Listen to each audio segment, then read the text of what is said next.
नाज़िन ख़ैरपुर जो अवाम बि महांगाई खां परेशान आहे। जल्द रिलीफ ॾियण जो मुतालबो कयो आहे। वधीक तफ़सील ॿुधाए रहियो आहे अली अकबर कोपांग।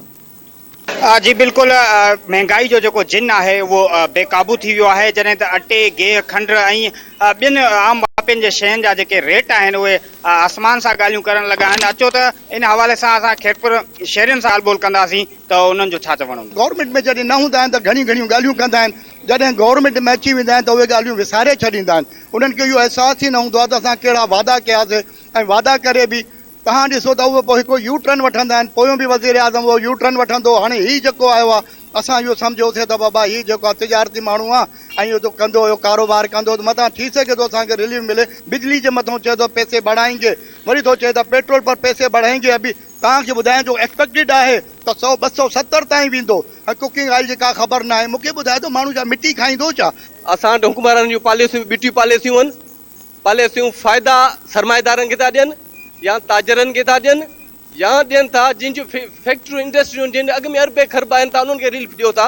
ग़रीब जो हिन बजट में ॿुधायो, सभु लिखियल पढ़ियल माण्हू आयो, ग़रीबी माण्हू खे रिलीफ कहिड़ो मिलियो आहे? अटो महांगो, गेह महांगो, साबुण महांगो, खंड महांगो। अचूं था मोटरसाइकिल 40 रुपया किरायो पियो वठे, हाणे 100 रुपयो थो घुरे। हाणे ग़रीब माण्हू मां 100 अचण जो किरायो भरियां, 100 वञण जो भरियां, 500 मुंहिंजी ॾियारी आहे। मां वञा काॾे, बाक़ी 300 में थींदो छा? गेह वठां, अटो वठां, काॾे वञा? ॾाढो ॾुखियो ध्यानु आहे। अलाह करे इन सरमान दादनि खे अलाह साईं ईमान ॾे त कुझु न कुझु गेह सस्तो कनि, अटो सस्तो कनि, महांगाई हटाइनि।